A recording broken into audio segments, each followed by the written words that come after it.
Mesdames, Messieurs, bonsoir. Amoureux du sport, je vous souhaite la bienvenue sur le plateau de la Grande Team. Ravi de vous retrouver pour notre rendez-vous sportif quotidien. Et bien sûr, avant de démarrer, je vous invite, s'il vous plaît, à suivre le sommaire. Et c'est maintenant. On y va. Au sommaire de ce numéro de la Grande Team, les brèves sportives d'ici et d'ailleurs. Et c'est dans LGT News. Real Madrid, une pétition pour réclamer le départ de Mbappé dépasse le million. Ça fait le buzz. Pro-ivoirien, Nicolas Pepe est-il le meilleur joueur à Actu? Agréable soirée sportive sur la 3, la chaîne qui offre 3 fois plus de sport.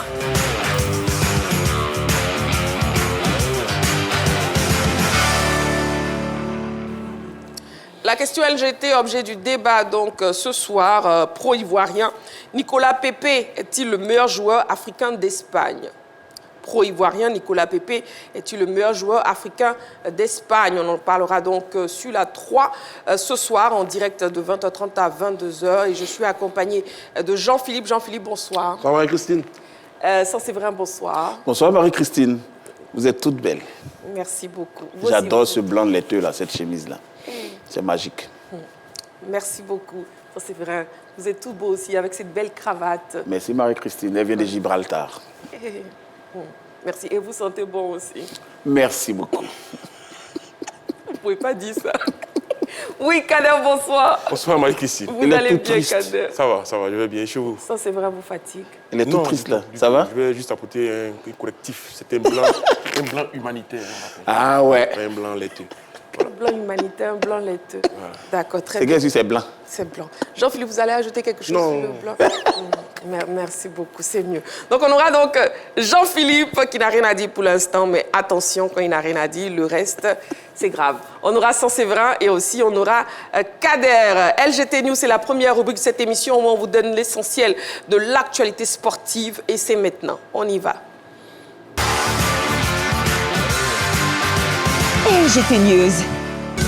Lutte, championnat d'Afrique de beach wrestling. Pour commencer les news, Bakayoko et Iwan s'offrent l'or en Égypte. Après avoir marqué les esprits avec respectivement une médaille d'argent et de bronze lors de leur première sortie au championnat d'Afrique de lutte olympique 2026, Céline Bakayoko et Amy Iwan ont remis le couvert hier à Alexandrie. Cette fois, les breloques sont beaucoup plus importantes pour les deux athlètes qui ont remporté chacune l'or à la seconde compétition.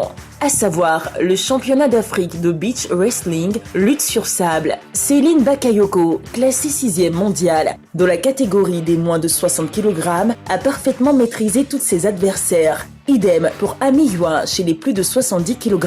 Grâce à nos deux athlètes, la Côte d'Ivoire chez les dames termine la compétition au classement par équipe senior à la 2e place. Les U17 garçons représentés par Dibi Kwadiomark n'ont malheureusement pas pu offrir de laurier à la Côte d'Ivoire. Ce n'est que partie remise. MMA, Ngannou impatient pour son retour. Attendu dans l'octogone le 16 mai prochain à Los Angeles face au Brésilien Felipe Lins, Francis Ngannou savoure son retour. Il faut dire que le combattant camerounais n'a plus combattu depuis 2 ans et ne cache pas son envie de faire ce qu'il aime le plus au monde. Tout ce contexte qui englobe un combat, même la préparation, m'avait manqué, a-t-il confié à l'AFP lors d'un entretien. Parti de la PFL, The Predator a déclaré en amont être à l'aise avec le choix de ne faire partie d'aucune ligue. À 40 ans et proche de la fin de sa carrière, Francis Ngannou s'active pour ce combat sans se soucier de son âge.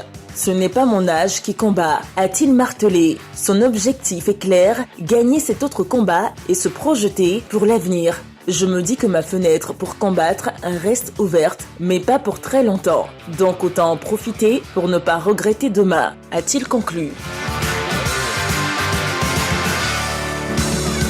Tennis, ATP classement. Sinner accroît son avance sur Alcaraz. Vainqueur dimanche dernier du Masters 1000 de Madrid, Yannick Sinner vient de conforter sa place de numéro 1 mondial du tennis. Mieux, il devient à travers cette consécration le 4e joueur de l'histoire à dépasser la barre symbolique des 1400 points.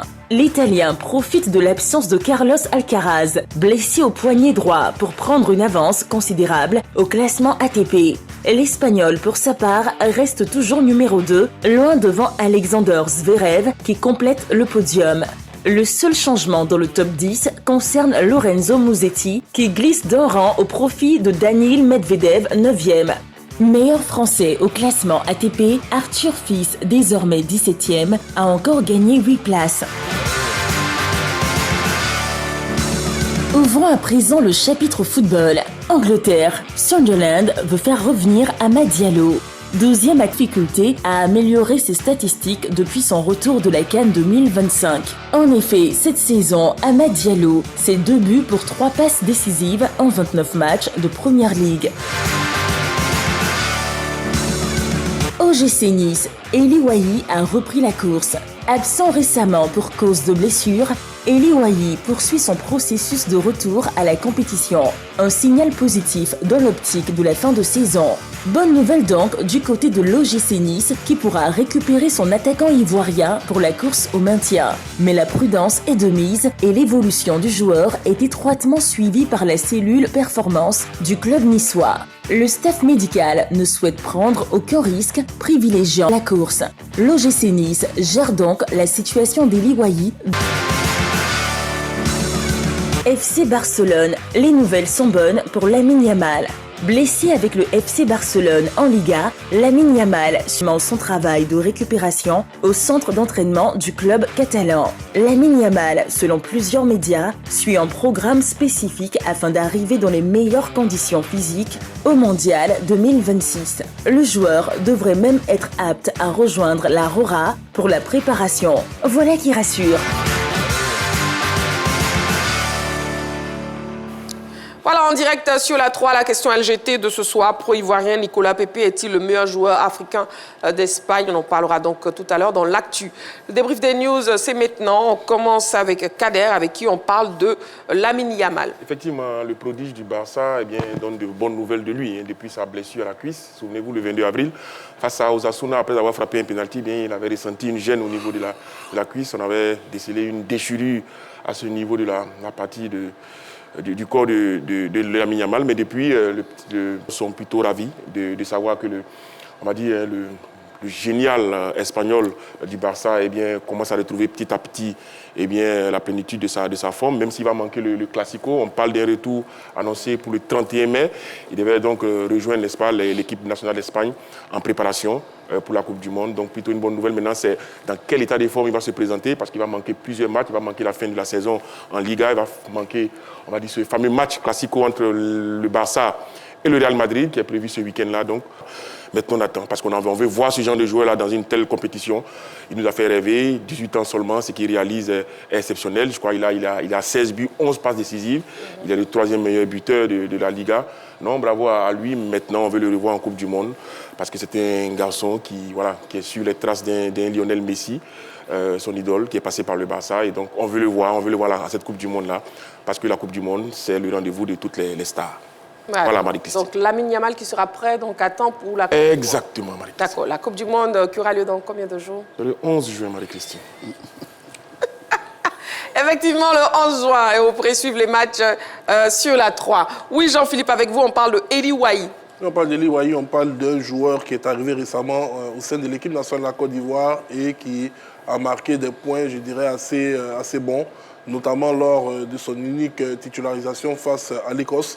Et ce garçon-là qui fait aujourd'hui les beaux jours de l'OGC Nice, on sait que c'est un club qui a essayé de ressusciter certains internationaux ivoiriens. Il y a eu Nicolas Pepe qui a fait un passage là-bas. Il y a eu récemment Jérémy Boga. On sait que ça s'est mal passé pour ces deux-là. On avait quelques appréhensions pour Eli Wahi, mais lui est arrivé rapidement et il a chaussé les crampons de Guessant qui avait été gêne au niveau de la cuisse. Cela avait éloigné d'être concernant la liste des joueurs sélectionnés pour la Coupe du Monde le 15 mai prochain. Je sais que tous les joueurs ivoiriens aujourd'hui, ou ceux qui ont été déjà appelés, même ne serait-ce qu'une seule fois sous les couleurs de l'équipe nationale, sont dans un stress total parce qu'il n'y a vraiment pas de fuite au niveau de cette liste-là. La seule information que moi j'ai pu avoir, c'est qu'il y a de cela quelques semaines, le sélectionneur national a effectué une tournée en Europe. il allait rencontrer certains joueurs avec lesquels il a échangé, mais on n'a pas pu avoir la teneur de ces propos-là. Donc, je pense qu'aujourd'hui, pour un garçon comme Eli Wahi, faire tout pour être présent à cette compétition, dans cette liste, a été un objectif. Et nous, en tout cas, et nous revenir, pourquoi pas, pour les prochaines échéances. Très bien. En tout cas, la Côte d'Ivoire, effectivement, qui participera à la Coupe du Monde qui débutera le 11 juin. Et effectivement, le sélectionneur national dévoilera sa liste le 15 mai prochain. Et ce sera en direct sur les antennes du groupe RTI, principalement au journal télévisé, je crois, de 13h. Voilà. Oui, sans Séverin, avec vous, on parle lutte. Ah oui, on parle lutte, Marie-Christine, la lutte en Côte d'Ivoire où les femmes font la loi. Sur le premier trimestre de l'année 2026, c'est déjà 6 médailles pour la lutte ivoirienne à l'international. Et toutes ces médailles ont été glanées par 2 dames, Bakayoko Céline et Ami Youin. Le 26 janvier, déjà, ça avait commencé en France avec une médaille de bronze pour Bakayoko Céline. Et puis, il y a eu le mois d'avril. Il y a eu deux mois de pause. Il y a eu le mois d'avril et tout le monde l'a vu à la télévision lors du fameux combat de la lutte sénégalaise qui a été montré sur les chaînes cryptées. Il y a Ami Youin qui est aussi allé gagner une médaille lors de ce combat-là. Bakayoko Céline aussi, elle a gagné une médaille devant près de 25 000 spectateurs. C'était un combat spectaculaire, tout le monde l'a vu. Et puis le 28 avril, récemment, au championnat d'Afrique de lutte olympique, il y a également Ami Youin qui a encore glané une médaille. Depuis 3 ans, la lutte ivoirienne est l'une des disciplines qui produit le plus de médailles. Seul bémol, ces dames-là, qui sont championnes d'Afrique, comme les éléphants au football l'ont été, n'ont pas encore été reçues par les autorités. Aujourd'hui, quand j'ai parlé avec elles, elles ont demandé à ce que l'État fasse tout pour qu'elles accrochent leur médaille au cou du Premier ministre. Marie-Christine, vous êtes une dame comme elle. On espère que, avec ma voix, avec votre voix, les autorités vont nous entendre et récompenser ces dames-là qui sont les meilleures au niveau africain en termes de lutte. Bakayoko Céline et Ami Youin, à elles deux, 6 médailles internationales lors du premier trimestre 2026. Wow. Félicitations donc aux dames. Voilà, la grande team de ce soir se fait donc avec Jean-Philippe, avec Kader, avec Sans Séverin. Nous sommes en direct sur la 3 jusqu'à 22h. On va marquer une petite pause. Juste le temps de la publicité. Vous ne bougez surtout pas. À tout de suite.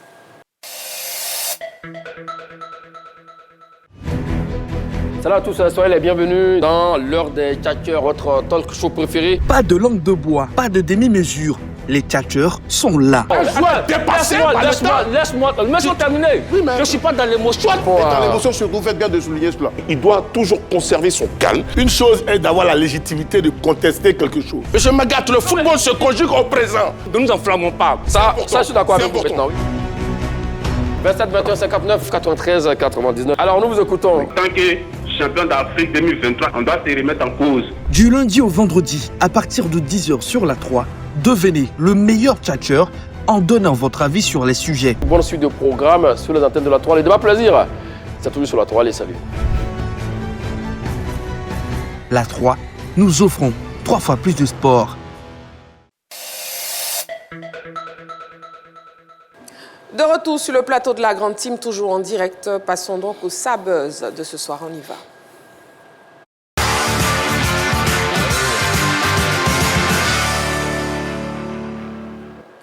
Eh bien, la colère n'en finit plus de monter autour de Kylian Mbappé qui cristallise toutes les frustrations des supporters madrilènes dans cette saison blanche qui s'annonce.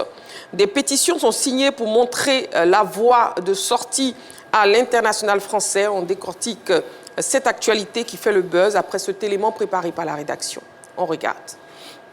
Vu que je ne fasse pas de cauchemar. Kylian Mbappé traverse une période difficile en ce moment. Une vague de haine inexplicable à l'encontre de l'international français prend des proportions inédites dans l'histoire du football mondial. En effet, en plus d'être la risée des haters sur les réseaux sociaux, l'ancien buteur du PSG est l'objet d'une pétition lancée par des supporters du Real Madrid. Ces derniers réclament en fait son départ de la Casablanca en fin de saison malgré ses 40 pions enfilés depuis le début de l'été. Articulé autour du slogan « Fuera Mbappé » ou « Mbappé dehors », cette pétition appelle les madridistas à faire entendre leur voix s'ils estiment que des changements s'imposent. Au dernier pointage, elle comptait 1,2 million de signatures et dire que Mbappé est de loin le joueur le plus décisif du Real Madrid. Cela ne semble cependant pas suffire, comme ce fut le cas dans le club de la capitale française. C'est dans ce contexte assez particulier que Mbappé devra s'armer moralement pour aborder le prochain Classico contre le Barça dimanche prochain. Ne pouvant faire comme si de rien n'était, l'entourage du joueur a réagi par voie de presse en insinuant que toute cette campagne de haine contre Mbappé ne correspond en rien à la réalité de l'implication du capitaine des Bleus et de son travail effectué au quotidien pour le collectif madrilène. Alors, messieurs, est-ce que cette réaction, justement, des supporters du Real Madrid à l'encontre de Kylian Mbappé est justifiée? Ça, c'est vrai. Justifiée, je ne dirais pas. C'est vrai que les madridistas grognent depuis un bon moment et c'est quand même lunaire qu'une pétition pour faire partie Mbappé, qui est du reste pour l'instant le meilleur joueur du club en termes de statistiques, ait atteint des millions de signatures en 24 heures. Il y a un hacker sur le net qui a même dit du nom de Sax, qui a dit à nos confrères de l'équipe qu'il a voté 100 fois en quelques secondes. C'est-à-dire que ça dénote vraiment du mal-être du garçon. Mais c'est quand même incroyable parce que Mbappé, en championnat, je crois que c'est 28 matchs pour 26 buts. Ça fait 28 matchs pour 24 buts, pardon, plus 4 passes décisives. Donc, il a été décisif 28 fois. En Ligue des Champions, c'est une quinzaine de buts pour le Real Madrid. Il est de loin, en termes de statistiques, le meilleur joueur du Real Madrid. Il y a beaucoup de joueurs qui ne se sentent plus bien. Bellingham, Vinicius sont relégués au second plan, alors que selon les supporters du Real Madrid, ils font beaucoup plus d'efforts, ils défendent plus que le Français. Donc, c'est un malaise. On espère que tout va rentrer dans l'ordre. Mais une pétition qui atteint des millions de signatures en moins de 24 heures, c'est quand même grave pour Kylian Mbappé. Et puis, oui, vous l'avez dit, ça c'est vrai, effectivement, Kylian qui reste tout de même le meilleur buteur du club cette saison avec une quarantaine de buts. Donc, finalement, le problème est où, Jean-Philippe? Déjà, il faut rectifier quelque chose qui a été dit. Je ne pense pas que ceux qui votent soient des supporters du Real Madrid. Un supporter du Real Madrid est une personne qui dispose d'un titre qui lui confère, je dirais, cette appellation. Et donc, ce n'est pas un site qui oblige les gens à prouver à travers leur numéro de supporters qui sont supporters avant de voter.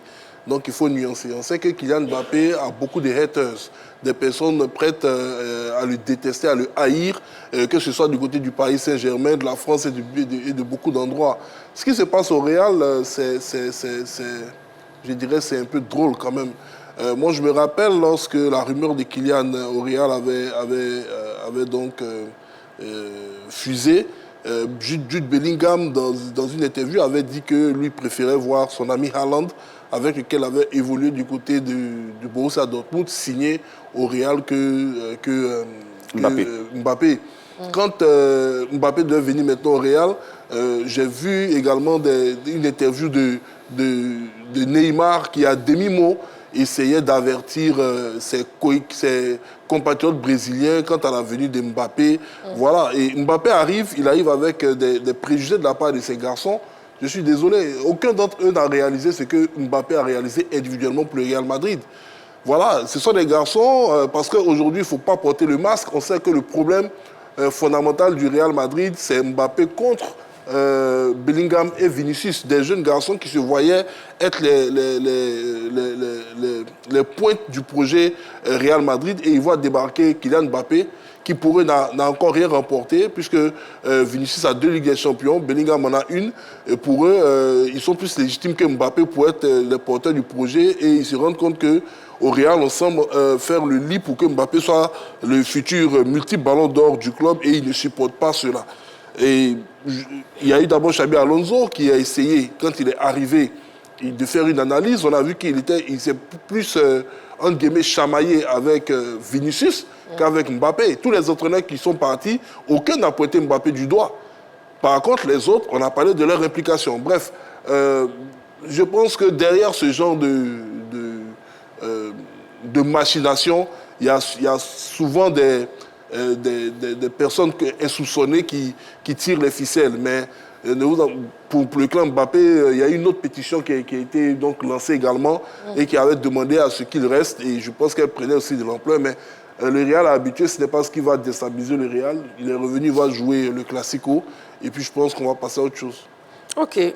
Oui, Kader, on vous écoute. Alors moi je ne voudrais pas minimiser comme Jean-Philippe le fait que des supporters soient mécontents. Ce ne pas les statistiques de Mbappé qui sont remis en cause. Hein. C'est plutôt son implication. Sa capacité à vivre avec le groupe. Surtout sa guéguerre avec Vinicius. On le voit clairement. Ce sont les deux joueurs, avec Jude Bellingham aussi, qui n'arrivent pas à cohabiter.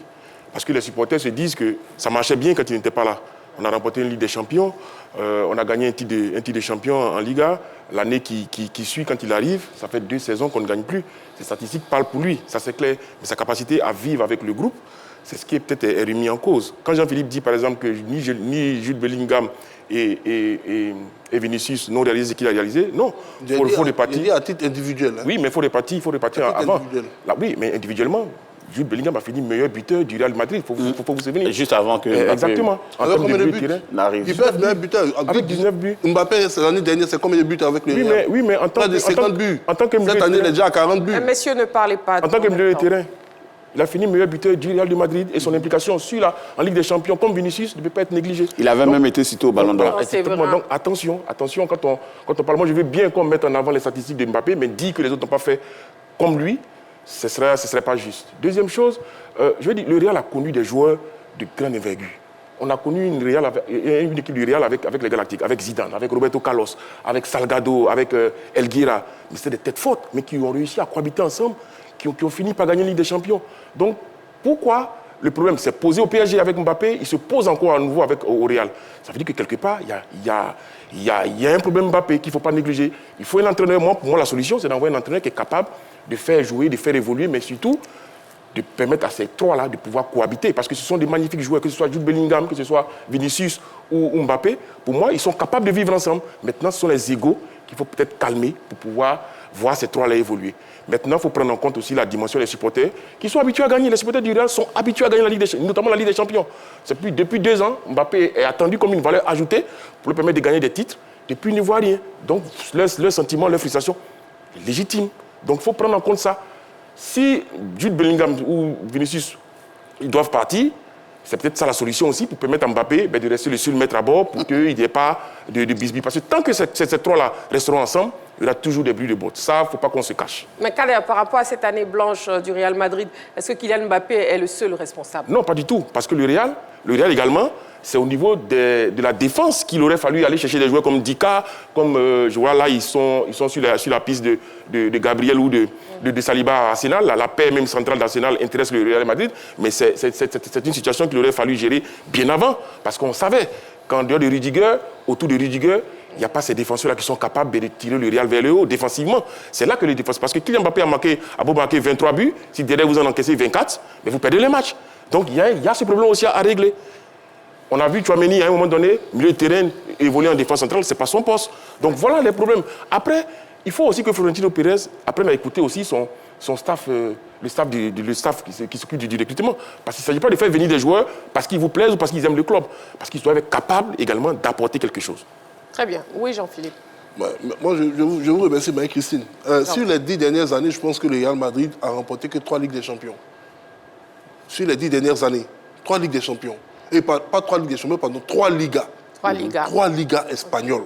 Vous imaginez pour un club comme le Real Madrid? Mais c'est une aberration. Et quand on regarde aujourd'hui, est-ce qu'ils peuvent dire que c'est Kylian Mbappé qui, disons, a occasionné cette sécheresse au niveau de palmarès, au niveau de la Liga? Non, je suis désolé. Quand on va chercher Kylian Mbappé, c'est parce qu'au Real, ils ont identifié un problème.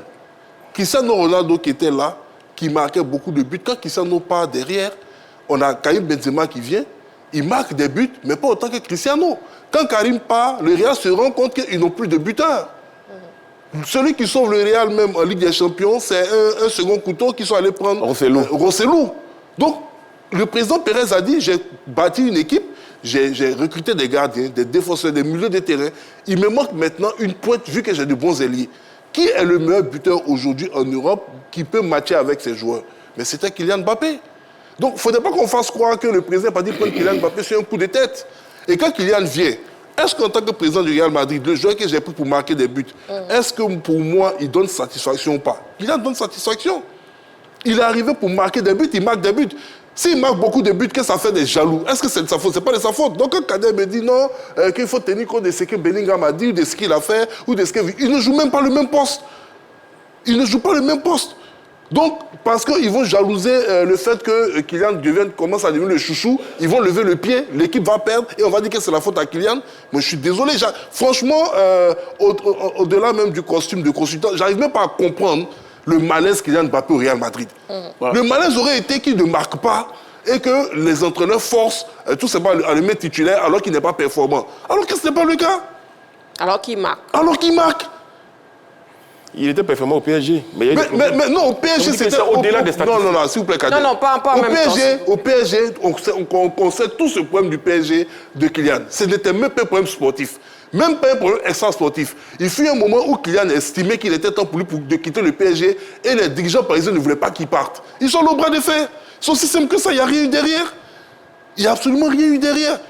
Donc, pour moi, aujourd'hui, franchement, je pense que, et je suis d'accord avec Kader, ce qu'il faut aujourd'hui, c'est un entraîneur qui va être capable de dire ça suffit. Celui qui n'est pas prêt à courir, à jouer son rôle sur le terrain, ben on le libère. Très bien. On le libère, c'est aussi simple que ça. Très bien, ça c'est vrai. Je pense que le problème du Real Madrid aujourd'hui est clairement identifié, sinon les problèmes sont clairement identifiés. La première des choses, c'est un problème de leadership. Kader l'a dit tout à l'heure, je ne sais pas pourquoi Jean-Philippe refuse de le voir. Il y a des joueurs qui légitimement pouvaient être les porte-flambeaux, les porte-étendards du Real de Madrid. On parle de Bellingham, on parle de Vinicius, qui ont notamment été cités beaucoup comme potentiel ballon d'or l'année où Rodri gagne le ballon d'or. Après ça, Mbappé arrive au club. Le club fait le lit pour que Mbappé soit le leader. C'est frustrant. C'est comme dans une entreprise. Tu es là depuis des années, tu donnes tout, tu es parmi les meilleurs et on envoie quelqu'un pour faire le boulot à ta place, pour être au-dessus de toi. C'est énervant. Donc oui, Vinicius et Bellingham, ils ne vont pas lever le pied, ils sont des professionnels. Mais il faut savoir que ça pose un malaise dans le vestiaire. Ça, c'est un. La deuxième chose, c'est que le Real Madrid, au niveau de la défense et au niveau du milieu, il n'y a plus de leader. En défense, Militao, qui est censé être le patron depuis 2 ans, va de blessure en blessure. D'ailleurs, il vient d'être opéré une fois de plus. Et au milieu du terrain, Tchouaméni n'est pas Toni Kroos. Je suis désolé. Valverde fait ce qu'il peut, mais ses buts supersoniques ne font pas de lui le maestro du club. Ajoutez à ça les problèmes de leadership. Donc, les problèmes du Real Madrid sont clairement identifiés. Aujourd'hui, si vous aviez mis Vinicius en avant, par exemple, ça allait faire la colère de Mbappé aussi. Bellingham n'est pas mis en avant. Donc, nous tous, nous sommes d'accord, il faut un entraîneur pour calmer tout ça, pour dire stop. Un entraîneur comme Luis Enrique, par exemple. Et pour terminer rapidement... Non, moi, je veux juste dire ça, c'est vrai que je comprends très bien ce qu'ils disent. Sauf que je ne marque pas mon accord avec ce fait. Lamine Yamal, il a quel âge aujourd'hui? 18 ans. Quand Lamine arrivait du côté de, comment ça s'appelle, du FC Barcelone, il y avait des joueurs qui brillaient. Lewandowski. N'est-ce pas? Même pas Lewandowski. Lewandowski est arrivé au club. Il y avait d'autres joueurs qui brillaient, qui étaient formés aussi à la Masia. Mais quand l'enfant a commencé à performer, il est devenu l'atout offensif numéro 1 de cette équipe du FC Barcelone. Il est devenu naturellement aujourd'hui le leader de cette équipe. On a l'impression que l'équipe joue pour lui. Donc, est-ce qu'au Barça, il y a des gens qui ne peuvent pas dire aussi que non, nous, on n'est pas d'accord que Yamal, qui a 18 ans, soit... Le Real n'est pas le Barça. Voilà, donc il faut arrêter. Ce que vous ne pouvez pas justifier chez vous, ne justifiez pas chez les autres. Chez qui? Quand on dit chez les autres? C'est un supporter du Barça comme vous deux, vous savez très bien. Messieurs, on va arrêter ce débat, s'il vous plaît. Voilà, et justement, le match retour Paris Saint-Germain face au Bayern vient de prendre fin, puisque nous sommes en direct. En donnant donc l'information, c'est terminé par match nul. Mais du coup, Paris Saint-Germain est donc qualifié pour la finale de la Ligue des Champions. Wow. On aura donc Arsenal face au Paris Saint-Germain. Voilà. C'est donc l'information. Et puis terminons cette rubrique de Sabuzz avec les plus belles actions de Kylian Mbappé cette saison avec le Real Madrid. On regarde. Philippe. Lovely pass, Vinicius Junior, Rodrigo's running free, might come from Mbappé, Kylian Mbappé, 2-0. Mesmerising, wonderful passing move. Oh, brilliant from Mbappé. Oh wow, he's done Zephyr is blocked. Mbappe. Must be a goal and it is. Rudiger. 2-1. Real Madrid back in business. Ceballos. And here's Mbappe. He's hooked it in. Real Madrid are on terms. Bellingham tries to lay it through. Great chance for the opening goal here for Real Madrid. Mbappe scores. Set up by Vinicius. Fancy chances out here. Down the centre, it's Kylian Mbappe. And then the ball has reached him. And Mbappe has scored inside 4 minutes. Composed, accurate finish. Verdi by the back door. Vasquez cuts it across the face of goal. Ball's kindly to Mbappe. Oh! He's in dead limit. Kept alive now by Bellingham. It's Mbappe coming on to score! Kylian Mbappe on his big night, his Real Madrid debut.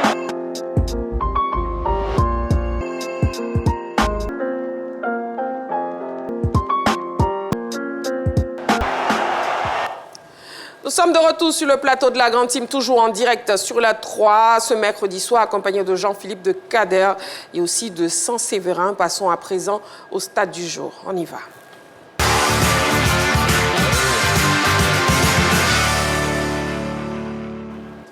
Alors, 14.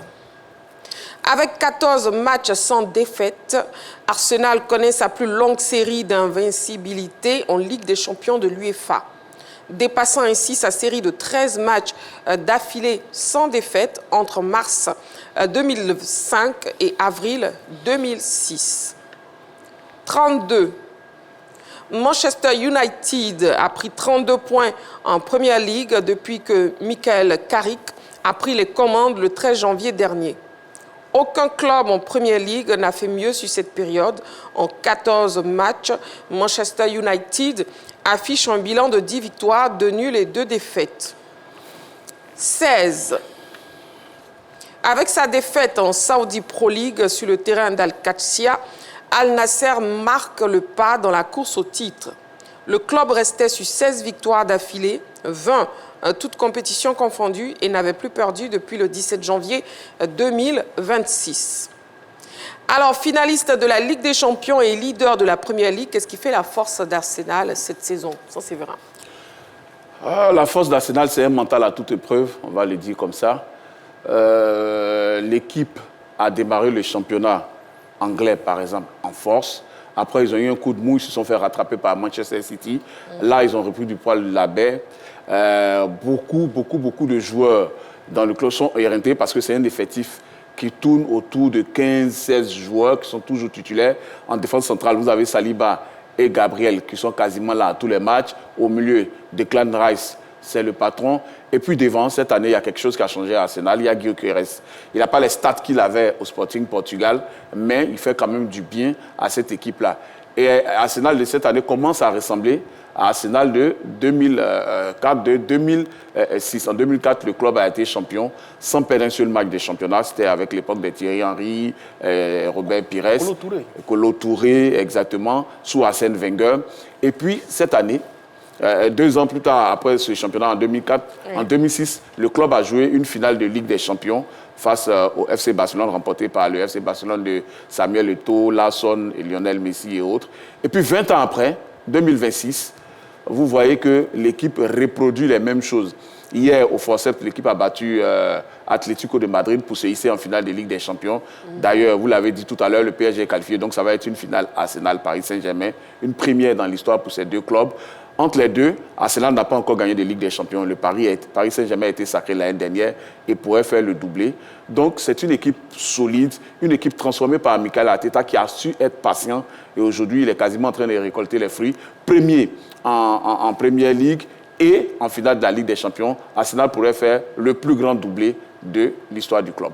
Et Kader, est-ce que ce remarquable parcours est à mettre au crédit justement de l'entraîneur Arteta? Ah oui, forcément. Je crois que les dirigeants aussi, parce qu'il fallait lui faire confiance depuis 7 ans qu'il est à la tête de cette équipe d'Arsenal. Ils lui ont laissé le temps de construire cette équipe-là. Arsenal ne joue plus comme avant. C'est plus le beau jeu forcément. C'est une équipe qui est solide, Saint-Séverin l'a dit, mentalement, c'est une équipe qui est armée parce qu'aller défier l'Atlético Madrid à domicile et la battre sur son terrain, il fallait le faire. Il fallait avoir un mental d'acier et ils ont réussi. Mais c'est surtout un grand gardien, David Raya, qui a réussi 3 arrêts au match aller, 2 face à Lookman, 1 face à Alvarez, et puis sur le match retour, un seul arrêt, mais qui s'est avéré décisif. Une défense de fer, Gabriel, comme il a dit, avec le Brésilien, avec le Français Saliba. Mais c'est surtout le terrain, Lewis Kelly, Eze, qui a été repositionné dans l'axe.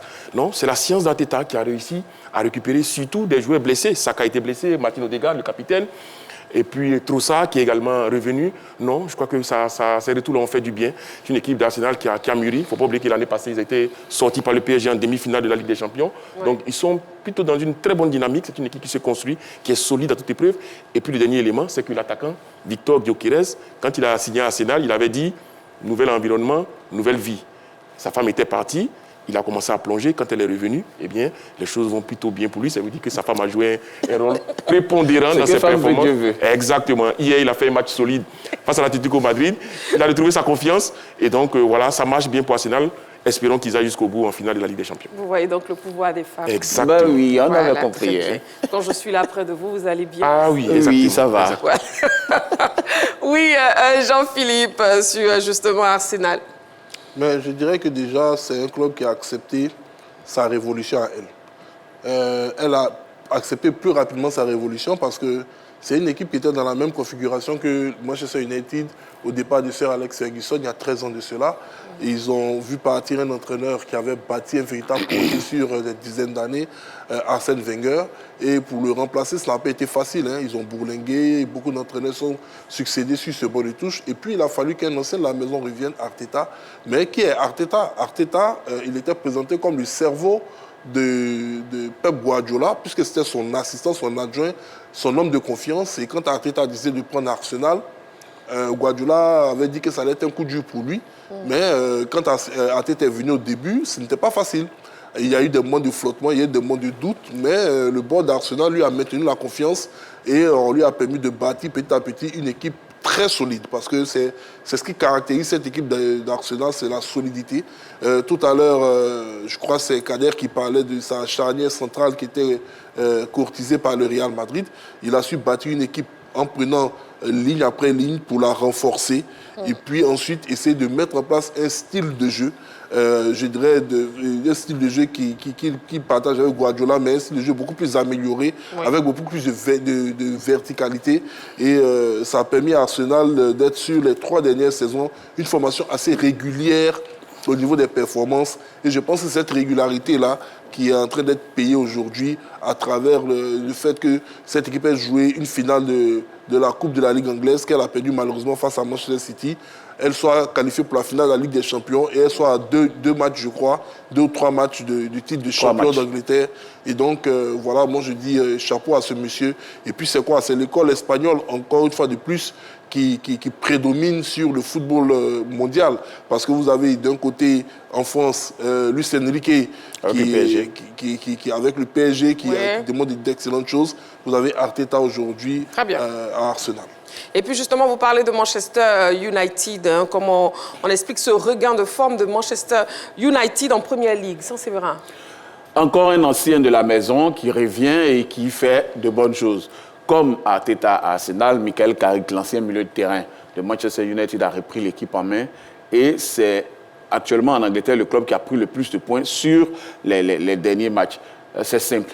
Il a su redonner confiance à sa défense parce que c'était une défense vraiment qui prenait des buts. Elle était calamiteuse. À l'époque, il y avait un Africain, le Camerounais Onana, comme gardien. Il a remplacé Onana. Il a redonné confiance à Maguire, Lenny Yoro, Luke Shaw et tous les autres. Au milieu de terrain, Bruno Fernandes, dont on parlait la dernière fois dans l'émission, fait des merveilles avec un nombre incroyable de passes décisives, 19, je pense, si je ne m'abuse. Ouais. Et puis, devant, Mbeumo, Cunha, Amad Diallo, ils font le boulot aussi. Donc, Manchester United est en train de redevenir un vrai diable. Le théâtre des rêves est vraiment en train de redevenir une merveille.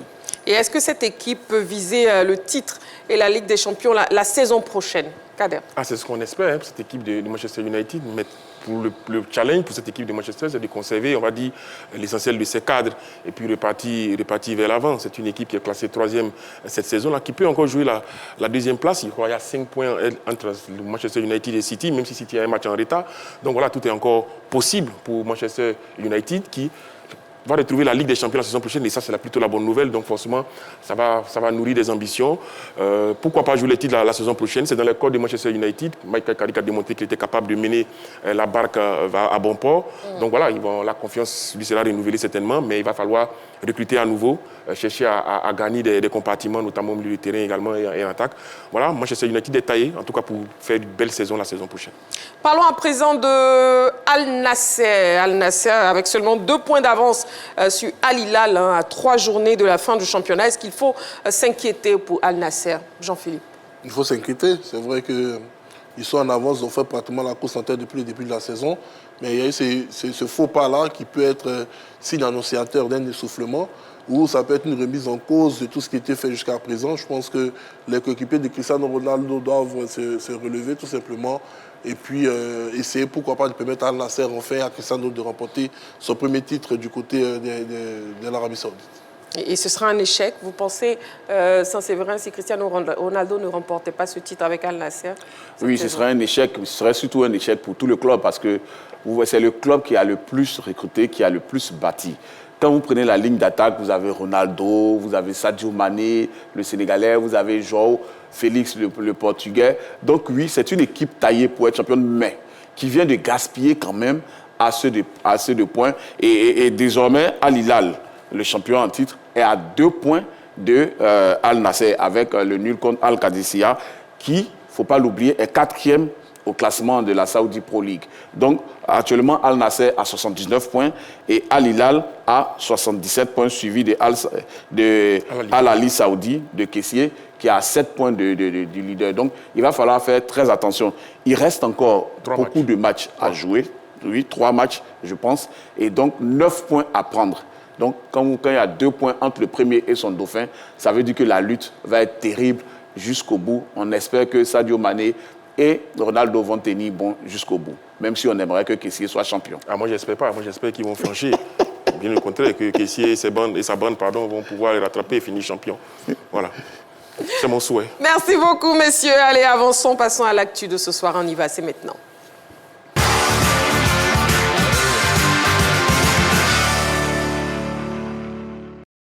La question LGT pour ce soir, pro-ivoirien Nicolas Pepe est-il le meilleur joueur africain d'Espagne? Pro-ivoirien Nicolas Pepe est-il le meilleur joueur africain d'Espagne? On ouvre le téléphone pour vous laisser participer, bien sûr, à l'émission, comme on le fait chaque soir, du lundi au vendredi, de 20h30 à 22h, en direct sur la 3.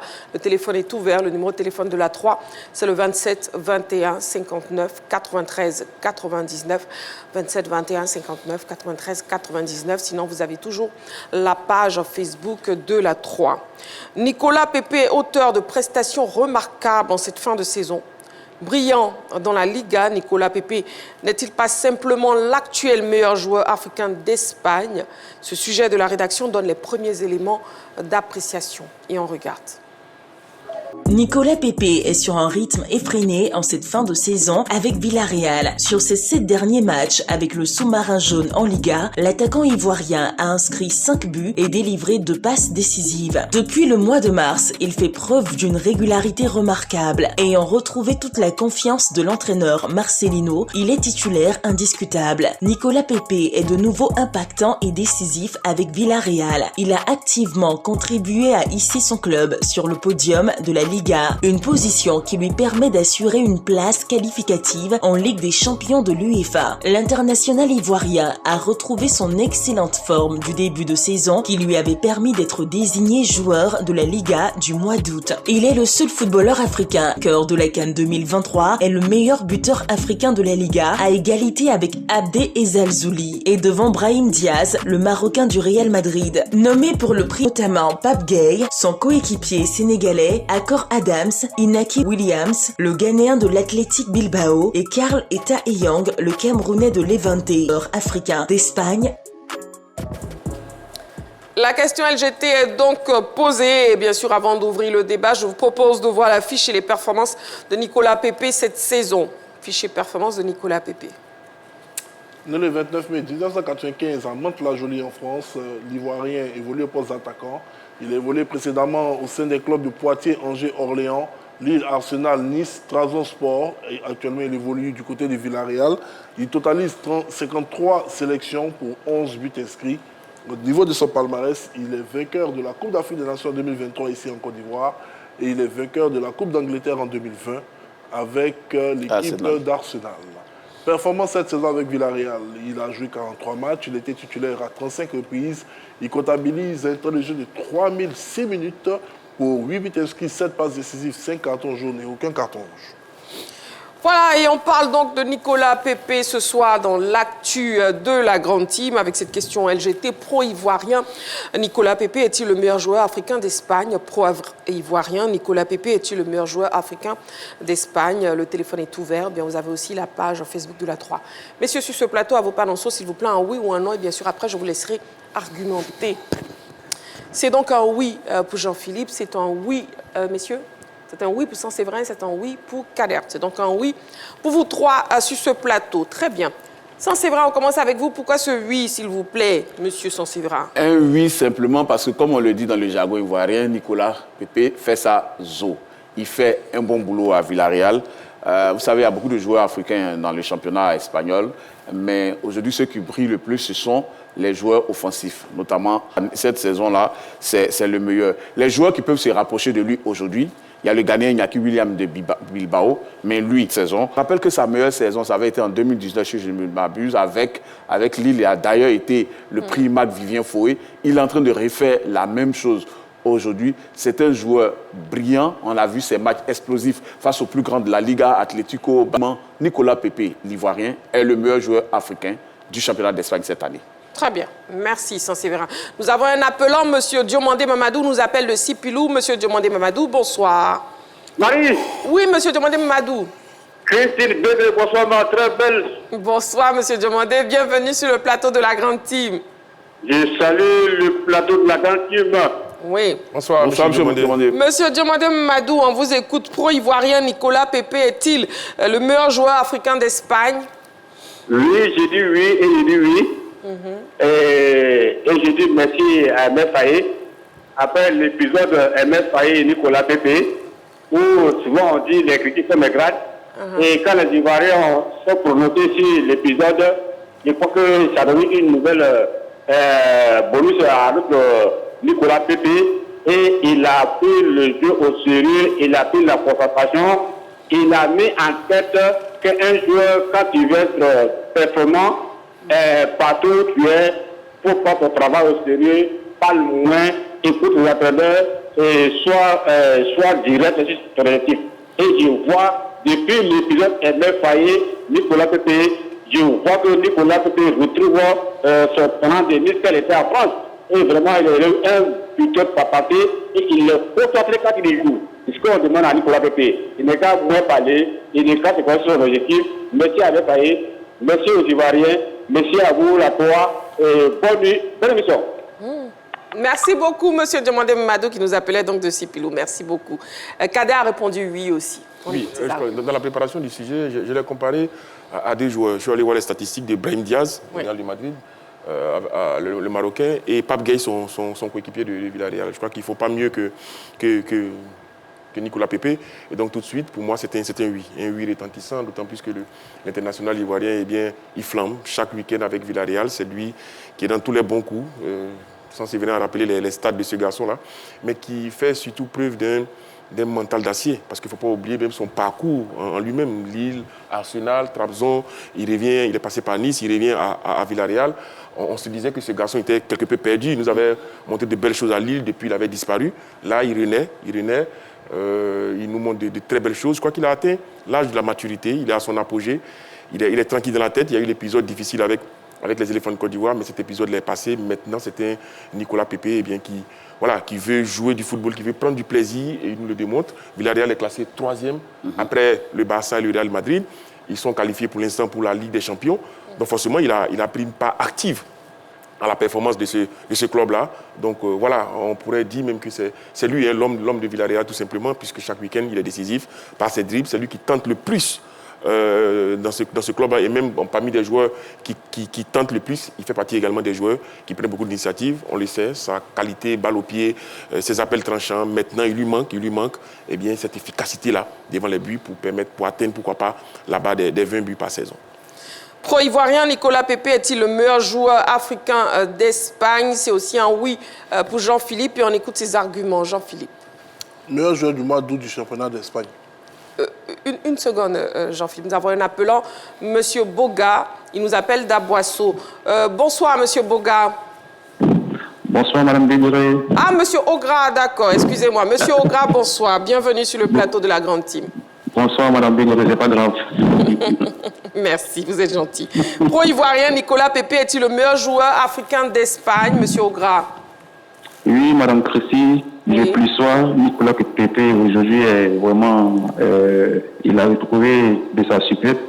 Donc, oui, c'est le meilleur joueur d'Espagne aujourd'hui, parce que aujourd'hui, il porte la plaque de Villarreal qui lutte pour les places qualificatives de la Ligue des Champions. Faisant, je pense, de lui l'ailier le plus redouté du championnat espagnol cette saison, devant des joueurs tels que Iñaki Williams. Donc, oui, Nicolas Pepe aujourd'hui en Liga, il n'a pas d'attaquant africain qui déstabilise tant plus que défense pour sa créativité. Donc, je plus sois à la question. D'accord, ok. C'est bien noté. Merci beaucoup, M. Ogra. Merci beaucoup pour votre participation. Bonne émission. Merci beaucoup. Jean-Philippe, oui, je vous laisse poursuivre. Donc, comme je débutais mon propos par lui dire, meilleur joueur du championnat d'Espagne durant le mois d'août 2025, saison en cours. Aucun autre joueur africain n'a eu cette nomination, ce titre-là au niveau du championnat d'Espagne. Titulaire indiscutable au sein du club de Villarreal, qui est 3e de la Liga aujourd'hui et qui n'a pas de statistiques brillantes. Donc, au vu de cela, juste, quand on essaie de comparer leur impact sur les rencontres, on voit que Nicolas Pepe est quand même plus impactant que ces derniers-là. Ce qui ne veut pas dire que dans leur registre particulier, ils n'apportent pas à l'équipe. Et donc, au vu de tout cela, je pense que sans sévérer à lister les statistiques du garçon et Kader est revenu longuement sur, je dirais, le parcours de son club en compétition. Nous, particulièrement, ça nous fait plaisir de le retrouver à un tel niveau de forme à quelques jours de la Coupe du Monde. Voilà. Mais avant ça, j'espère qu'il va récupérer ce titre honorifique en Espagne pour booster un peu plus sa confiance par rapport aux éléphants. Très bien. Et justement, revenons sur les statistiques des joueurs africains les plus en vue en Espagne cette saison, toutes compétitions confondues. On a Abdé Ezalzouli, qui évolue au Maroc. Son club, c'est Real Betis. Il a joué 39 matchs. Il a inscrit pour l'instant 13 buts, 11 passes décisives. Palmarès cette saison, 5e de la Liga, quart de finaliste de l'Europa League. On voit qu'en termes de palmarès, en termes de statistiques, il a plus de buts, plus de passes décisives que Nicolas Pepe, mais à son niveau, je pense que oui, son équipe... C'est Anthony. Bon, on nous dit les joueurs, donc j'attends la liste des autres. Nicolas Pepe, donc, il a joué 43 matchs, beaucoup plus de matchs au niveau des ailes. Il a inscrit 8 buts pour 7 passes décisives. Actuellement, son club est 3e de la Liga. On a Accor Adams du Nigeria, Séville, 29 matchs, 8 buts, 5 passes décisives. Son club est 17e de la Liga. Iñaki Williams du Ghana, Atlético Bilbao, 35 matchs, 3 buts, 4 passes décisives. Son club est 8e actuellement et demi-finaliste de la Super Coupe d'Espagne. Ademola Lookman du Nigeria évolue à l'Atlético de Madrid. Pour l'instant, il a 7 buts et 4 passes décisives. Palmarès cette saison, 4e de la Liga, demi-finaliste de la Ligue des Champions. Ça pourrait être un client également très sérieux. On a Carleta Eyong du Cameroun qui évolue à Levante et qui a inscrit 6 buts pour 4 passes décisives. Son club est 19e de la Ligue espagnole. On a Pape Gaye du Sénégal, coéquipier de Nicolas Pepe à Villarreal, qui a participé à 36 rencontres pour 4 buts et 2 passes décisives. Donc, son club également, le même que Nicolas Pepe, est 3e de la Ligue. Très bien. Et puis, justement, l'absence d'Abdé Ezalzouli dans la liste des nommés, est-ce qu'on pourrait espérer Nicolas Pepe Bon, Nicolas Pepe, est-ce qu'il est le grand favori actuellement justement pour le prix MVP africain de la Liga 2026 sans Séverin? Oui, je le crois. Les joueurs qui pouvaient l'inquiéter, il y a Ezalzouli, c'est vrai, il y a Kaleta et Young, il y a Brahim Diaz, parmi les plus en vue. Mais en fait, aujourd'hui, ce qui prime, c'est vraiment l'impact. L'impact que Pepe a sur l'équipe de Villarreal. Au-delà des statistiques, il y a ce que les joueurs font. Quand vous prenez une équipe comme le Betis, les joueurs les plus impactants, il y a le capitaine Bellerin, il y a Anthony, le Brésilien qui était à Manchester United. Dans les autres équipes, quand vous prenez l'Atlético par exemple, il y a Griezmann qui est en vue, il y a le gardien, il y a Sorloth, il y a l'Argentin Julián Alvarez. Donc, ces Africains-là ne sont pas forcément impactants. Nicolas Pepe à Villarreal, c'est le monsieur plus. Avec au milieu Pape Gaye aussi, mais c'est le joueur le plus en vue. C'est pour ça que justement, il est en pole position pour pouvoir remporter ce prix MVP africain de la Liga. Je pense que ça serait une juste récompense pour le joueur. Ça va le booster aussi pour l'équipe nationale de Côte d'Ivoire qui s'apprête à aller aux USA, au Mexique et au Canada pour le mondial. Et nous avons un appelant, M. Zongaston. Il nous appelle de Marcory. M. Zongaston, bonsoir. Bonsoir, Marie-Christine Degré. Bienvenue sur le plateau de la grande team, M. Zongaston. Voilà, je salue les frères qui sont assis. Mon nom complet, c'est Zongaston Laoui. Bonsoir, M. Zongaston Laoui. Voilà, et celui qui a prononcé là, vraiment, on est toujours ensemble, merci. Monsieur Zongaston. Madame, ne me donnez pas carton. Hein. Ah, d'accord, ok, parce que ça venait vers vous. Donc, la question LGT. Pro-Ivoirien Nicolas Pepe est-il le meilleur joueur africain d'Espagne? Madame, on dirait que Zongaston, selon la diagonalisation au niveau de ses passes et des buts marqués, sa façon de jouer, c'est pourquoi un jour, j'ai parlé sur les réseaux sociaux. J'ai dit l'entraîneur national, il faut appeler Pepe. Et vraiment, Dieu merci, cela a été fait. Donc, madame, cette question que vous avez posée, franchement, elle convient effectivement. En Afrique, actuellement, en Espagne, Nicolas Pepe, je pense qu'il est le meilleur. Quand on voit tout ce qui se passe, même les autres joueurs, tout à l'heure, les frères ont présenté tout ça. Moi, je pense que Nicolas Pepe, Zongaston Laoui, conclut qu'il est le meilleur. Ça, vraiment... Madame, merci. Votre truc là, c'est bien. Maintenant, madame, je peux terminer quelque chose? Non. Et, madame, vous ne savez pas ce que je vais dire, hein? On ne sait jamais. Peut-être vous allez m'applaudir. C'est quoi? Voilà. Non, madame, vous êtes très belle. Voilà, vous êtes très belle. Gardez toute sa beauté. Gardez la beauté là. C'est ce que je voulais vous dire, madame. Monsieur Zongaston, au revoir. Merci, madame. Merci beaucoup. Merci beaucoup, M. Zongaston, donc, qui nous appelait de Marcory. Et puis, justement, par rapport à la Coupe du Monde qui débutera... Le 11 juin. Le 11 juin, Cadet FIFA. En fait, il veut pas compter. Donc, il préfère dire que ça démarre le 11 juin. Est-ce que vous le voyez, Nicolas Pepe, comme titulaire indiscutable dans cette Coupe du Monde, notant que le sélectionneur national Aimé Faye dévoilera sa liste donc, le 15 mai prochain? Oui, Jean-Philippe, Nicolas Pepe. Est-ce qu'on le voit indiscutable dans la liste d'Aimé Faye? Pour la Coupe du Monde, oui. Oh, je ne dirais pas qu'il est indiscutable. Hein. Voyez-vous, c'est vrai qu'il fait partie des joueurs dont la majorité d'Ivoiriens espère voir à cette Coupe du Monde.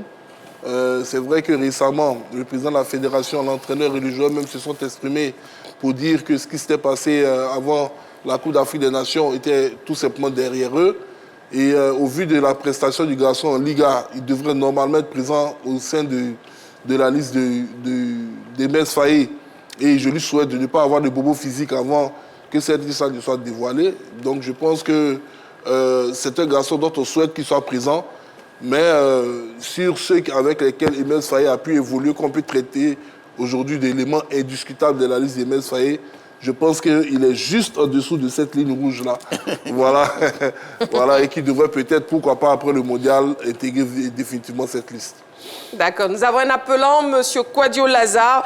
Il nous appelle la Tékoubé. Bonsoir, M. Kwadio Lazare. M. Kwadio Lazare, bonsoir. Bonsoir, Madame Christine. Bienvenue sur le plateau de la grande team. Merci, maman. Et puis, on vous écoute. Pro-Ivoirien Nicolas Pepe est-il le meilleur joueur africain d'Espagne? Si on pouvait dire 3 fois oui, j'allais dire oui. Et Nicolas Pepe nous a manqué à la CAN. Voilà, aujourd'hui, il démontre qu'il est vraiment un meilleur. D'accord. Allô? Oui, on vous écoute. Bon, je dis que Nicolas Pepe nous a manqué à la CAN. D'accord. Voilà, aujourd'hui, il est en train de faire des merveilles avec l'équipe espagnole. Je suis très content de lui. D'accord. Je salue tout le plateau. Bonsoir, monsieur. On vous salue aussi. Merci beaucoup. Votre participation à l'émission, monsieur Kwadio Laza, merci beaucoup. On vous appelait donc Datekoubé. Bonne soirée à vous tous. Merci beaucoup, merci. Oui, je pense qu'aujourd'hui, vu les stats, et si on suit la logique, Nicolas Pepe, normalement, il fait partie des premiers noms qu'on coche sur la liste du 15 mai pour aller à la Coupe du Monde. Maintenant, pour qu'il soit titulaire au Mondial, ça, c'est le coach qui va décider, mais en son absence, il y a Ahmad qui s'est installé au même poste. Ahmad joue en Angleterre, à Manchester United, il est titulaire également, il joue beaucoup comme Nicolas Pepe d'ailleurs. Donc ce serait un choix du coach. Et si ça ne tenait qu'à moi, eh bien, les deux seront dans notre équipe en train de jouer dans le 11. On aura l'information le 15 mai prochain, ça se verra. Voilà. Exactement. Le public sportif s'est prononcé sur la question LGT de ce soir. On l'écoute. Oui, effectivement, Nicolas Pepe, c'est le meilleur joueur africain d'Espagne, tout championnat confondu, tout poste confondu. Par ses performances, il fait la différence. Il a été même élu une fois meilleur joueur du mois, ce qu'aucun autre joueur africain a fait en Espagne cette saison. Et puis cette dernière performance où il fait des passes décisifs, presque sur tous les matchs. Et il est dans une bonne lancée même pour être sélectionné par la Côte d'Ivoire pour le mondial. Il est beaucoup attentif sur le terrain, voilà. Et quand il y a des fautes aussi, c'est quelqu'un, il est patient, il parle avec ses coéquipiers et tout. C'est ça, on dit un joueur. Voilà, un joueur, c'est pas celui qui se fâche sur le terrain et tout. Pour moi, Nicolas Pepe, c'est le meilleur joueur africain. Selon moi, non. Ce n'est pas parce qu'il y a plusieurs attaquants aussi que je vois, comme Eliaki Williams. Pour moi, c'est un attaquant un peu complet. Donc, c'est ce qui fait que non, il ne voit pas trop. Et il a plusieurs facultés qui l'améliorent. Certes, c'est vrai, ce sont les stats en regarde. Mais pour moi, il passe avant Nicolas Pepe. Actuellement, je crois que Nicolas Pepe est le meilleur joueur africain en Espagne. Vu ses stats, voilà, il n'est pas aussi avancé ses efforts. En 33 matchs, il a marqué 8 buts, 6 passes. On a vu aussi son dernier match qu'il fait. Comparé au William, qui sont des attaquants de pointe, lui, c'est un ailier qui joue sur les ailes. Voilà, 8 buts, 6 passes, c'est quelque chose qui est vraiment c'est bon. Donc pour moi, actuellement, en Espagne, il est le meilleur, disons. Il est le meilleur, pas l'un, mais il est le meilleur actuellement. Nicolas Pepe, justement, terminons cette rubrique de l'actu pour votre plaisir avec les plus beaux buts de Nicolas Pepe avec Villarreal. On regarde.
Voilà, Nicolas Pepe et puis Kader, oui, par rapport à la Coupe du Monde, Nicolas. Il revient au bon moment, il revient au meilleur des moments où on a besoin de toutes les forces vives, surtout sur le plan offensif. C'est vrai qu'on a pas mal de monde à ce poste-là, mais pour moi, il mérite tout simplement, au vu de ses statistiques, de ses matchs avec Villarreal, et bien non seulement d'être dans la liste, mais d'être titulaire, tout simplement, parce que voilà, si on fait le ratio des nombres de matchs joués, des buts marqués, des passes décisives, eh bien, il a de meilleures statistiques que les autres. Donc pour moi, voilà, comme on dit ici, trop de sel gâte pas la, trop de viande ne gâte pas la sauce. Trop de voilà. viande, oui. Je crois que voilà, il mérite bien d'être au mondial. Voilà, trop de viande ne gâte pas la sauce. Oui, ça c'est vrai. Pour terminer. Je pense que Nicolas Pepe sera un des joueurs majeurs de la Côte d'Ivoire au mondial. Mais avant cela, il va falloir qu'il nous prouve tout cela, lui et tout le reste, face à la France. Le 4 juin, ça sera le premier match des éléphants après la liste de FAMS le 15 mai. On espère battre cette équipe de France et sa constellation de stars. Nous aussi, on a des stars et on est prêts. Merci beaucoup, messieurs. L'émission de ce soir qui se fait donc avec Jean-Philippe, avec Saint-Séverin aussi, avec Kader. Les news données en début d'émission, on vous laisse les revoir. C'est dans LGT News bis. On y va. LGT News.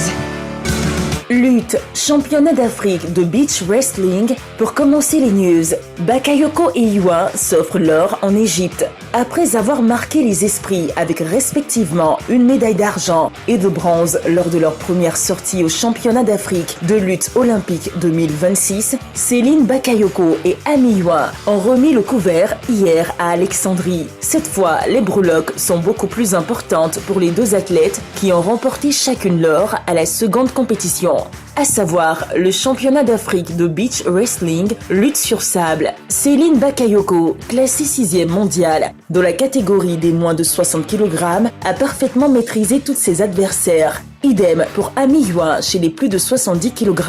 Grâce à nos deux athlètes, la Côte d'Ivoire chez les dames termine la compétition au classement par équipe senior à la 2e place. Les U17 garçons représentés par Dibi Kwadiomark n'ont malheureusement pas pu offrir de laurier à la Côte d'Ivoire. Ce n'est que partie remise. MMA, Ngannou impatient pour son retour. Attendu dans l'octogone le 16 mai prochain à Los Angeles face au Brésilien Felipe Lins, Francis Ngannou savoure son retour. Il faut dire que le combattant camerounais n'a plus combattu depuis 2 ans et ne cache pas son envie de faire ce qu'il aime le plus au monde. Tout ce contexte qui englobe un combat, même la préparation, m'avait manqué, a-t-il confié à l'AFP lors d'un entretien. Parti de la PFL, The Predator a déclaré en amont être à l'aise avec le choix de ne faire partie d'aucune ligue. À 40 ans et proche de la fin de sa carrière, Francis Ngannou s'active pour ce combat sans se soucier de son âge. Ce n'est pas mon âge qui combat, a-t-il martelé. Son objectif est clair, gagner cet autre combat et se projeter pour l'avenir. Je me dis que ma fenêtre pour combattre reste ouverte, mais pas pour très longtemps. Donc autant en profiter pour ne pas regretter demain, a-t-il conclu. Tennis, ATP classement. Sinner accroît son avance sur Alcaraz. Vainqueur dimanche dernier du Masters 1000 de Madrid, Yannick Sinner vient de conforter sa place de numéro 1 mondial du tennis. Mieux, il devient à travers cette consécration le 4e joueur de l'histoire à dépasser la barre symbolique des 1400 points. L'Italien profite de l'absence de Carlos Alcaraz, blessé au poignet droit, pour prendre une avance considérable au classement ATP. L'Espagnol, pour sa part, reste toujours numéro 2, loin devant Alexander Zverev, qui complète le podium. Le seul changement dans le top 10 concerne Lorenzo Musetti, qui glisse d'un rang au profit de Daniil Medvedev, 9e. Meilleur français au classement ATP, Arthur Fils, désormais 17e, a encore gagné 8 places. Ouvrons à présent le chapitre football. Angleterre, Sunderland veut faire revenir Amad Diallo. 12e difficulté à améliorer ses statistiques depuis son retour de la CAN 2025. En effet, cette saison, Amad Diallo, c'est 2 buts pour 3 passes décisives en 29 matchs de Première Ligue. OGC Nice, Eli Wahi a repris la course. Absent récemment pour cause de blessure, Eli Wahi poursuit son processus de retour à la compétition. Un signal positif dans l'optique de la fin de saison. Bonne nouvelle donc du côté de l'OGC Nice qui pourra récupérer son attaquant ivoirien pour la course au maintien. Mais la prudence est de mise et l'évolution du joueur est étroitement suivie par la cellule performance du club niçois. Le staff médical ne souhaite prendre aucun risque, privilégiant la course. L'OGC Nice gère donc la situation d'Eli Wahi. FC Barcelone, les nouvelles sont bonnes pour Lamine Yamal. Blessé avec le FC Barcelone en Liga, Lamine Yamal suit son travail de récupération au centre d'entraînement du club catalan. Lamine Yamal, selon plusieurs médias, suit un programme spécifique afin d'arriver dans les meilleures conditions physiques au Mondial 2026. Le joueur devrait même être apte à rejoindre la Rora pour la préparation. Voilà qui rassure.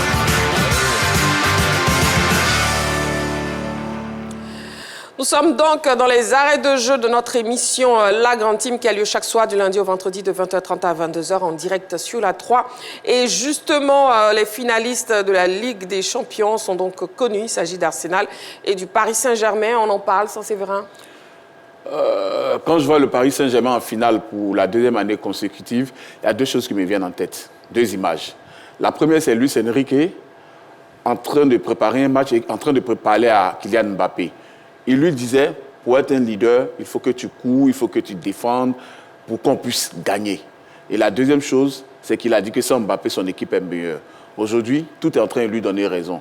Il a rebâti sa défense, son milieu de terrain, son attaque, son équipe tourne à plein régime. Il a le ballon d'or, Ousmane Dembélé au sein de son équipe. Il y a un Désiré Doué, tout feu, tout flamme au milieu de terrain.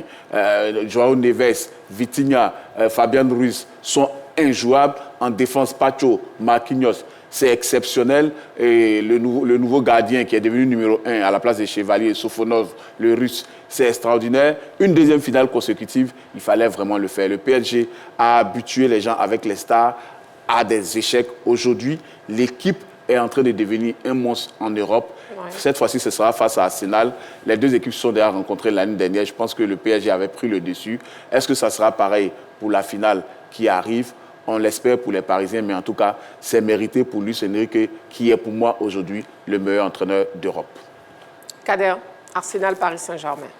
Le duel de deux entraîneurs très intelligents. Mikel Arteta, côté d'Arsenal, avec ce qu'il a accompli depuis quelques années avec Arsenal, c'est une juste récompense pour lui. Et puis Luis Enrique, que, comme Séverin l'a dit, qui est fidèle à sa stratégie, qui avait une idée claire quand il est arrivé au PSG. Il a su mettre en avant ces idées-là. Il a su transcender des joueurs, mais celui qui m'épate le plus, c'est Kvaratskhelia. Ce joueur-là, c'est un phénomène, tout simplement.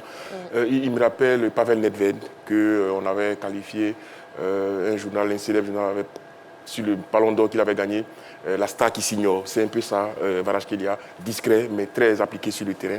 On va assister à une très belle finale, je l'espère, parce que ces deux équipes-là nous font rêver depuis quelques années. Jean-Philippe? Bien, écoutez, moi, je vois qu'ils sont beaucoup dithyrambiques sur l'entraîneur, mais celui qui a bâti cette équipe-là, c'est Luis Campos, qui est présenté comme le meilleur directeur sportif au monde et qui le prouve aujourd'hui. Il est passé par Lille, par Monaco, par beaucoup de clubs, et à chaque fois, il a su impulser sa marque à travers des joueurs, je dirais, qui s'imbriquent parfaitement dans l'idée sportive des équipes. Il a eu quelques difficultés à son arrivée du côté du Paris Saint-Germain. On le savait très proche du clan Kylian Mbappé. Et donc, beaucoup de personnes pensaient que cette proximité-là allait l'emmener à ne pas prendre des décisions assez idoines. Mais on se rend compte que toutes les décisions qu'il a eu à prendre aujourd'hui permettent à cette équipe-là d'être là où elle est aujourd'hui. Ouais. Et il a su travailler en parfaite intelligence avec Luis Enrique. Et sans oublier le président Nasser El-Khelaifi. C'est le trio gagnant aujourd'hui. Nasser qui était très impliqué dans la vie de son club, qui aujourd'hui a pratiquement délégué cette gestion à Luis Campos et Luis Enrique. On voit ce que cela donne. Mais c'est vrai que beaucoup de personnes voient le PSG favori. Moi, je dis simplement attention à cette équipe d'Arsenal.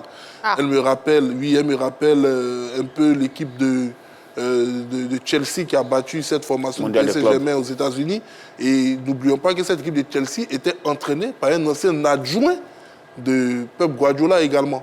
Donc attention, Maresca. Donc attention, est-ce que, je dirais, l'univers Guardiola ne va pas se coaliser contre Luis Enrique? C'est un gros point d'interrogation. Je pense qu'il y a de fortes chances qu'ils passent un coup de fil à Arteta et qu'ils analysent cette finale de Ligue des Champions pour tout faire pour que son ami puisse remporter ce trophée-là et pour empêcher, je dirais, la ville de Paris de battre la ville de Londres en finale de cette Ligue des Champions, parce que c'est une finale entre deux capitales, même si la capitale a pu titrer en Europe quand même demain Madrid.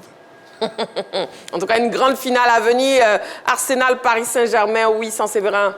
Alors, sur ces dernières années, les entraîneurs espagnols ont habitué le public sportif à jouer sans un véritable avant-centre. Ça a été le cas avec City avant qu'Haaland n'arrive, ça a été le cas avec Arsenal avant que Gyökeres n'arrive.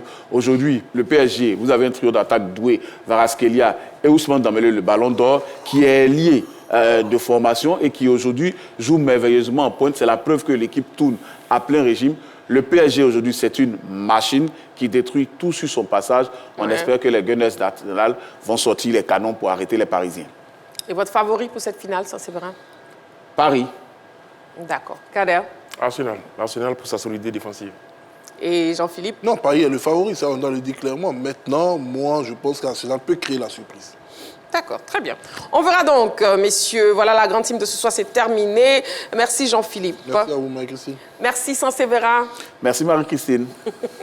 Merci Kader. C'est moi qui vous remercie. Merci à vous, amoureux du sport. Rendez-vous est donc pris demain en direct 20h30. D'ici là, prenez soin de vous et n'oubliez pas, faites toujours du sport.